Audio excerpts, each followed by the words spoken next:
Everyone, welcome back to my YouTube channel. तो कैसे हैं आप सब लोग? आई होप आप सब अच्छे होंगे। तो जैसा कि आप जानते हैं कि हम अपने चैनल पे पीजीटी केमिस्ट्री के रिगार्डिंग प्रिपरेशन कर रहे हैं, तो उसी को कंटिन्यू करते हुए आज एक मोस्ट इंपॉर्टेंट चैप्टर के बारे में हम डिस्कस करेंगे। तो हमारा चैप्टर का नाम रहने वाला है केमिकल काइनेटिक्स।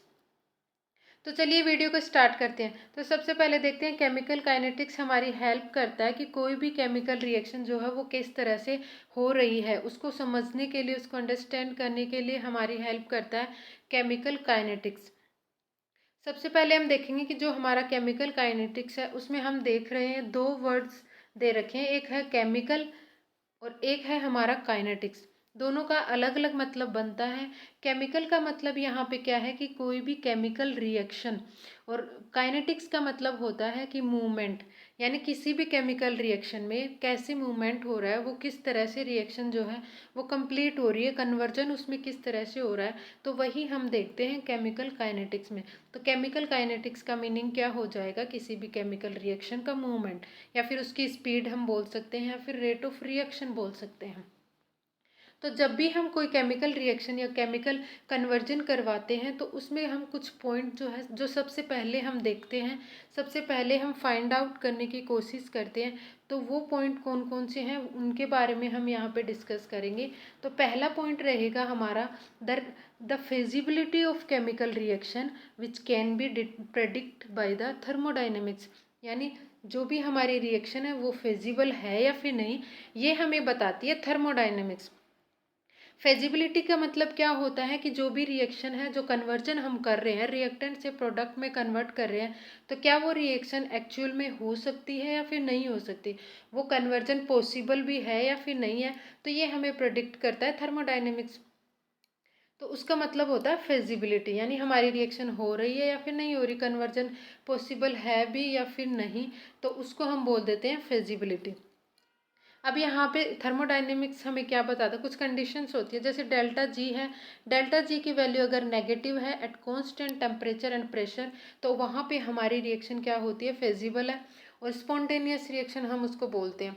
तो दो तरह की रिएक्शन आती है थर्मोडाइनेमिक्स में, एक स्पॉन्टेनियस होता है, एक नॉन स्पॉन्टेनियस होता है। तो स्पॉन्टेनियस का मतलब क्या रहेगा? जब हमारी रिएक्शन जो है वो अपने आप हो रही है, हमें उसको एक्सटर्नल एनर्जी प्रोवाइड करने की कोई नीड नहीं है, तो इस टाइप की रिएक्शन को क्या बोलते हैं? हम स्पॉन्टेनियस बोलते हैं। एक होता है हमारा non spontaneous reaction. Non spontaneous reaction में क्या होता है कि हमें उसको, वो जो कन्वर्जन हो रहा है या हमें जो रिएक्टेंट प्रोडक्ट में कन्वर्ट करना होता है, तो वो अपने आप नहीं होता, उसको हमें एक्सटर्नल एनर्जी प्रोवाइड करने की नीड होती है। तो इस टाइप की रिएक्शन को हम क्या बोल देते हैं? नॉन स्पॉन्टेनियस रिएक्शन बोल देते हैं। तो ये जो चीज़ें हैं, एक हम यहाँ पे नेक्स्ट जो देखते हैं, कोई भी केमिकल रिएक्शन है तो वो कितना एक्सटेंड कर रही है, यानी जो हमारी जितना भी टाइम निकला है या फिर जो भी उसने टाइम लिया है, गिवन टाइम, तो उसमें हमारी रिएक्शन कितनी कंप्लीट हुई है, यानी कितना रिएक्टेंट जो है वो प्रोडक्ट में कन्वर्ट हुआ है, तो वो भी हम देखते हैं हमारी रिएक्शन में। एक हम रिएक्शन में देखते हैं स्पीड ऑफ रिएक्शन, यानी जो हमारी रिएक्शन है उसकी स्पीड देखेंगे, किस स्पीड से रिएक्शन हो रही है। और यहाँ पे क्या दे रखा है? देखो, taken time by reach to equilibrium, यानी कितना टाइम लेकर के वो इक्विलिब्रियम को रीच कर रही है, तो उसी को हम क्या बोलते हैं? Speed of reaction. यानी ये पॉइंट भी हम, कोई भी केमिकल रिएक्शन हो रही है तो वहाँ पे हम नोट करते हैं। अब बात आती है कि इक्विलिब्रियम क्या होता है। इक्विलिब्रियम क्या होता है कि वो पॉइंट या फिर वो कंडीशन जहाँ पे रिएक्टेंट और प्रोडक्ट की कंसंट्रेशन दोनों इक्वल हो जाती हैं, तो उसी स्टेज को हम क्या बोल देते हैं? इक्विलिब्रियम बोल देते हैं। नेक्स्ट हम बात करेंगे यहाँ पे कि केमिकल काइनेटिक्स जो होती है वो हमारी क्या होती है। केमिकल काइनेटिक्स जो होता है the branch of physical chemistry which deal with, यानी हमारी जो केमिकल काइनेटिक्स है वो एक फिजिकल केमिस्ट्री की ब्रांच है। जैसे हम देखते हैं कि तीन तरह की केमिस्ट्री होती है, एक ऑर्गेनिक, इनऑर्गेनिक और एक फिजिकल केमिस्ट्री। तो केमिकल काइनेटिक्स की स्टडी हम किस में करते हैं? फिजिकल केमिस्ट्री में करते हैं, यानी एक फिजिकल केमिस्ट्री की ब्रांच होती है। तो इसमें हम कुछ पॉइंट्स हैं जो डिस्कस करते हैं किसी भी रिएक्शन के लिए। तो हम सबसे पहले क्या है कि the study of rate of reaction, यानी केमिकल काइनेटिक्स के अंदर हम रेट ऑफ रिएक्शन की स्टडी करते हैं।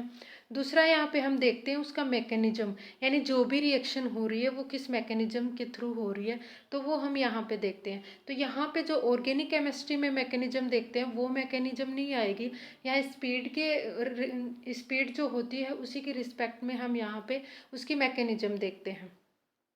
नेक्स्ट पॉइंट है जो हम यहाँ पे स्टडी करेंगे, factor affecting rate of reaction, यानी जो हमारी रेट ऑफ रिएक्शन होती है, जो भी हम रिएक्टेंट को प्रोडक्ट में कन्वर्ट कर रहे हैं, जो केमिकल रिएक्शन होती है, तो हमें पता है जो भी स्पॉन्टेनियस होगी तो वो अपने आप नेचुरली जिस भी स्पीड से हो रही है तो उसको कम या ज़्यादा करना, तो वो कुछ फैक्टर वहाँ पे आते हैं जो उसको इफ़ेक्ट करते हैं, यानी उसकी रिएक्शन को कम कर सकते हैं, ज़्यादा कर सकते हैं, स्लो या फिर हम फास्ट करवा सकते हैं रिएक्शन को उन फैक्टर का यूज करके।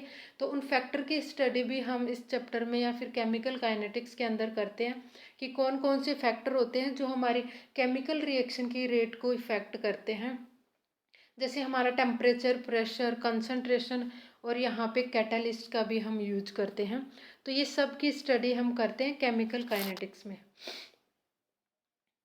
अब यहाँ पे आता है कि केमिकल काइनेटिक्स के इम्पोर्टेंट्स क्या क्या होते हैं, क्यों हम उसकी स्टडी करते हैं केमिकल काइनेटिक्स की।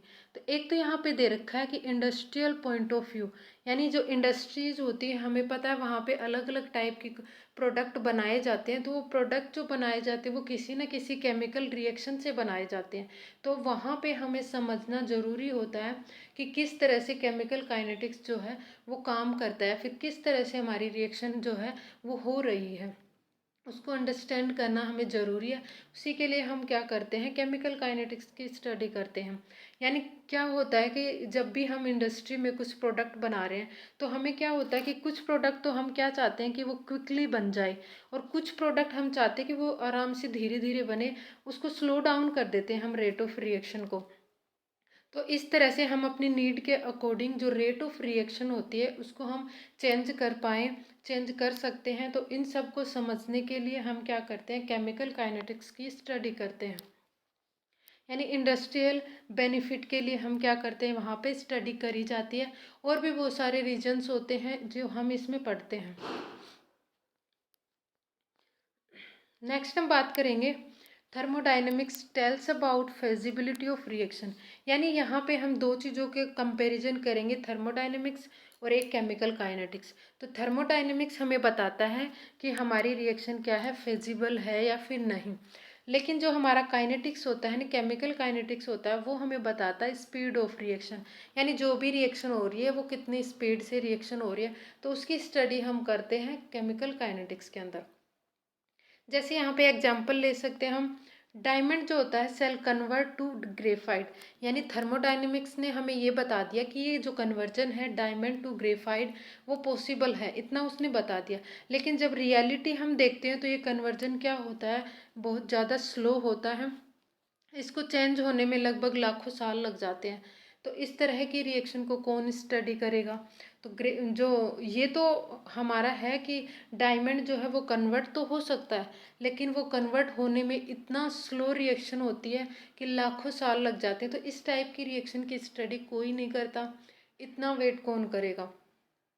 तो इसमें क्या होता है कि हाँ, हमने कभी देखा भी नहीं कि डायमंड ग्रेफाइट में कन्वर्ट होता है, क्योंकि ये जो एक लंबा प्रोसेस होता है। तो हम क्या मानते हैं कि जो हमारा डायमंड है ना वो हमेशा ही रहता है, the diamond are forever, यानी हमेशा हमारा डायमंड जो वो डायमंड ही रहता है, वो कभी भी ग्रेफाइट में कन्वर्ट नहीं होता। बट ऐसा नहीं है, वो चेंज होता है, लेकिन उसमें जो एक लंबा प्रोसेस होता है, टाइम लगता है। तो किसी ने आज तक ये नोटिस ही नहीं किया कि जो डायमंड है वो ग्रेफाइट में कन्वर्ट हो रहा है, किसी ने भी नहीं देखा। तो इसीलिए हम क्या सोचते हैं कि डायमंड हमारा हमेशा डायमंड ही रहता है। नेक्स्ट इसमें हम बात करेंगे कि जो हमारा केमिकल काइनेटिक्स है उसमें किस टाइप की रिएक्शन की हम स्टडी करेंगे। तो यहाँ पे सबसे पहले हम देखेंगे कि हमारी जो रिएक्शन है वो किस तरह की, कितने टाइप की रिएक्शंस होती हैं, तो वो हम सबसे पहले डिस्कस करेंगे। तो पहली हमारी है वेरी फास्ट रिएक्शन, यानी हमारी जो रिएक्शन हो रही है, जो कन्वर्जन हो रहा है वो वेरी फास्ट है। तो इस टाइप में आ जाती है हमारी आयोनिक रिएक्शन। आयोनिक रिएक्शन जो होती है वेरी फास्ट रिएक्शन होती है, यानी ये जो रिएक्शन है क्विकली हो जाती हैं। इस तरह का कन्वर्जन है वो विद इन सेकेंड यानी सेकेंड से भी कम टाइम में हो जाता है। तो हम क्या करते हैं, इस टाइप की रिएक्शन की रेट को डिटरमाइन नहीं कर सकते। जैसे यहाँ पे एग्जांपल है, जब आयनिक आयनिक रिएक्शन हम लेंगे, यानी NaCl सोडियम क्लोराइड और जो हमारा सिल्वर नाइट्रेट है, उन दोनों का जब एक्वस सॉल्यूशन बनाते हैं तो वो आयंस में कन्वर्ट हो जाते हैं। हमें पता है जो भी इलेक्ट्रोलाइट्स होते हैं जब उनका एक्वस सॉल्यूशन बनाया जाता है तो वो आयंस में कन्वर्ट हो जाते हैं। तो यहाँ पे फिर ये क्या करते हैं, आयन को एक्सचेंज कर लेते हैं। इसका पॉजिटिव जो है वो इसके नेगेटिव से जुड़ जाता है और इसका पॉजिटिव इसके नेगेटिव से जुड़ जाता है। तो इस तरह से हमें यहाँ पे जो सिल्वर क्लोराइड है उसके प्रेसिपिटेट मिलते हैं, वाइट पीपीटी मिलती है, और यहाँ पे सोडियम नाइट्रेट बनता है। तो ये जो रिएक्शन होती है वो आयन एक्सचेंज रिएक्शन होती है। और जो आयनिक रिएक्शंस होती है हमारी वो इतनी फास्ट होती हैं कि हम उसकी रेट को डिटरमाइन नहीं कर सकते। तो इस टाइप की रिएक्शन को हम यहाँ पे स्टडी नहीं करेंगे। देखो यहाँ पे टाइम दे रखा है लगभग, यहाँ पे टाइम कितना लगता है, 10⁻⁷ इतने सेकंड लगते हैं, यानी बहुत ही कम टाइम में ये रिएक्शन जो है वो हो जाती है कंप्लीट। तो हम इसको स्टडी नहीं करेंगे क्योंकि यहाँ पे हम इसकी रेट ऑफ रिएक्शन को डिटरमाइन नहीं कर सकते। तो ये हमारे कोई यूजफुल नहीं है, हमारे काम की रिएक्शन नहीं होती इस टाइप की रिएक्शन। सेकेंड टाइप की रिएक्शन है हमारी वेरी स्लो रिएक्शन। वो तो बहुत ज़्यादा फास्ट हो रही थी और ये बहुत स्लो रिएक्शन है, नहीं वेरी स्लो रिएक्शन है। तो इसमें रिएक्शन आ जाती है, कुछ टाइप की रिएक्शंस होती हैं जो वेरी स्लो होती हैं, जैसे रस्टिंग ऑफ आयरन। आयरन पे जो रस्टिंग होती है वो बहुत ही स्लो रिएक्शन होती है, यानी उसमें भी सालों लग जाते हैं। तो इस टाइप की रिएक्शन में जो रस्टिंग ऑफ आयरन होता है वो हमारा आ जाता है। तो सबसे पहले हम देखेंगे रस्टिंग ऑफ आयरन क्या होता है। जब भी हम ब्रिज वगैरह बनाते हैं हम देखते हैं तो वहाँ पे क्या होता है कि जो आयरन का ब्रिज बनाया है उसका कलर ग्रे कलर का रहेगा, लेकिन जैसे जैसे टाइम बीतता जाता है तो हम देखते हैं कि उस जो ब्रिज है उसका कलर चेंज हो जाता है, वो ब्राउनिश कलर का दिखने लग जाता है। तो वो जो ब्राउनिश लेयर आई है तो वो किसकी वजह से आती है, रस्टिंग ऑफ आयरन से आई है। तो रस्टिंग क्या होता है कि जब जो हमारा आयरन होता है वो एयर और मॉइस्चर के प्रेजेंस में क्या कर लेता है, उसका ऑक्सीडेशन हो जाता है, वो रिएक्ट करके उसका ऑक्सीडेशन हो जाता है और वहाँ पे आयरन ऑक्साइड बन जाता है।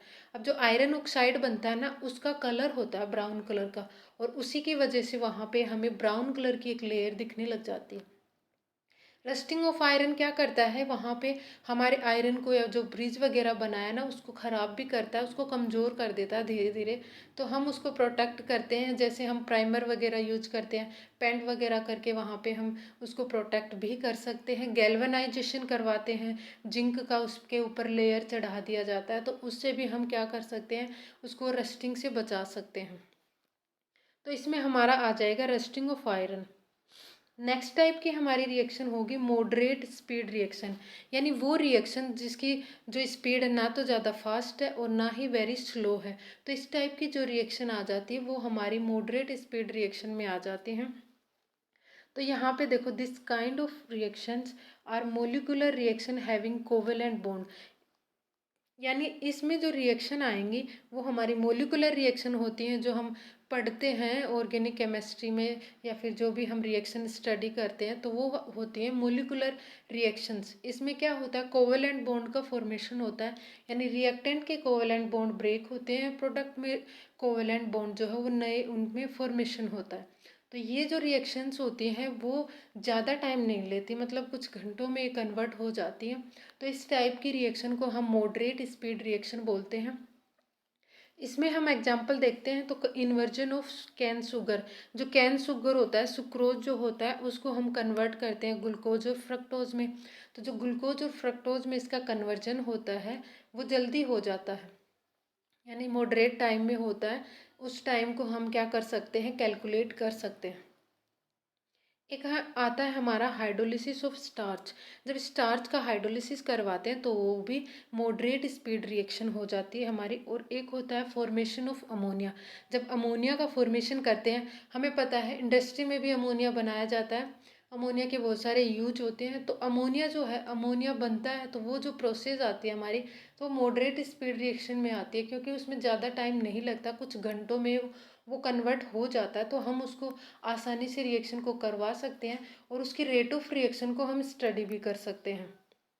जैसे यहाँ पे दे रखा है अमोनिया बनता कैसे, नाइट्रोजन और हाइड्रोजन के रिएक्शन करवाते हैं तो हमें क्या मिलता है, अमोनिया मिलता है। यानी 2 हमने नाइट्रोजन लिए हैं और यहाँ पे 6 हमने हाइड्रोजन लिए हैं। यहाँ पे देखो उनके बीच ये कोवेलेंट बॉन्ड, नाइट्रोजन नाइट्रोजन के बीच में ट्रिपल बॉन्ड होता है हमें पता है, और हाइड्रोजन के बीच में सिंगल बॉन्ड होता है। ये वाले बॉन्ड यहाँ पे ब्रेक हो जाएंगे और यहाँ पे नए बॉन्ड का फॉर्मेशन हो जाएगा। जैसे यहाँ पे नाइट्रोजन और हाइड्रोजन के बीच में यहाँ पे बॉन्ड का फॉर्मेशन हो गया, और ये जो बॉन्ड बना है वो कोवेलेंट बॉन्ड होता है। कोवेलेंट बॉन्ड कब बनता है, जब 2 इलेक्ट्रॉन जो है वो जब 2 एटम जो होते हैं वो इलेक्ट्रॉन को शेयर करके फिर जो कंपाउंड बनाते हैं, फिर जो बॉन्ड बनता है उनके बीच, उस कंपाउंड में जो बॉन्ड बनता है वो कोवेलेंट बॉन्ड होता है। यानी कोवेलेंट बॉन्ड जो होता है वो इलेक्ट्रॉन के शेयरिंग से बनता है। 2 एटम अगर जुड़ेंगे तो दोनों एक एक इलेक्ट्रॉन को शेयर करेंगे, फिर उन दोनों के बीच में जो बॉन्ड बनेगा वो कोवेलेंट बॉन्ड होता है। तो यहाँ पे जो कोवेलेंट बॉन्ड वाले कंपाउंड होते हैं उनको हम स्टडी करते हैं। अब देखो ये जो रिएक्शन है उसमें क्या है, this reaction taken finite time, यानी ये फाइनाइट टाइम लेती है जिसकी स्टडी हम कर सकते हैं।